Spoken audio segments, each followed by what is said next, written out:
Welcome to this week's 5 minutes of revelation, and today in those 5 minutes I just want to encourage you to be authentic and to be the real deal, to just simply be what you say about yourself, to do what you tell others to do, and to just really be who you expect others to be and who you say that you are.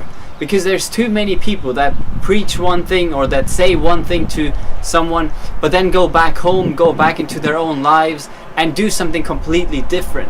And it's those people that it might sound good, everything they teach, it might sound good, everything they say, it might sound like a cool thing. But the more you get to know these people, the more you realize that it's all fake and that it's not the real deal. And that will keep you away from them, and that's why you don't want to be a person like that. It will be bad for other people to see that you're not the real deal, and you just simply don't want to be that person. See, and Jesus is the best example for this. He was never scared of actually spending time with people, because he went out preaching big things, and he was probably the person that preached the biggest. He proclaimed himself that he's God's own son. And see, when you say things like that, you need to expect that people will want to see it. And the more time you spend with people, then that's the time where people will find out if it's really the truth, if that's really who you are, or if it's just something that you say to people. But see, Jesus wasn't afraid of actually going and spending time with people.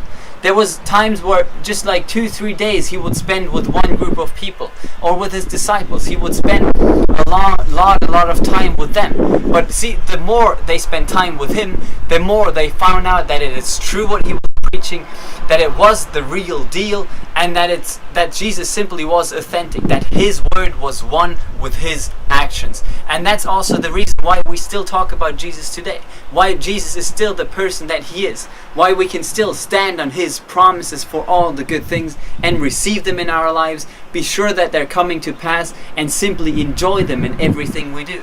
That's simply because Jesus was the real deal. He was authentic.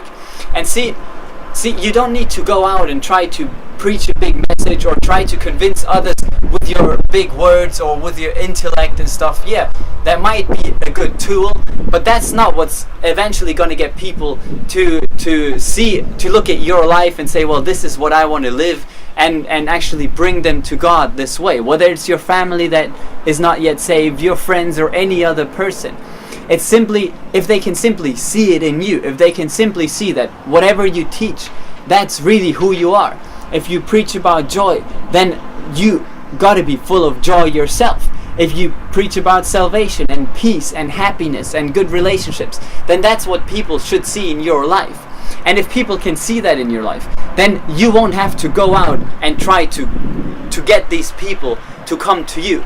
Those people will be coming to you for advice. They will be coming to you and asking you how you did that. And then you have the best opportunity to tell them that it's God working through you, that it's Jesus that made it possible for you to enjoy all these things, and that it's simply his grace that gave you everything you need and that gave you the abundance that you're living in today. And that's why I want to encourage you to check your own life.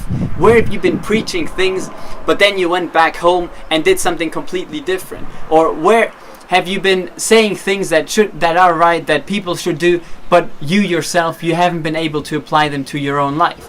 And I also have those areas in my life, and you will have those areas in your life too. And that's why I want you to examine yourself and then find out those areas where you're still not authentic, where if people would actually get to know you better and spend time with you, where they would realize that you don't actually do what you've been preaching or what you've been telling them, and then change those areas. Adapt those areas to what God's saying, adapt those areas to what God told you to do, how God told you to live in those areas, and then simply make your word one with your actions.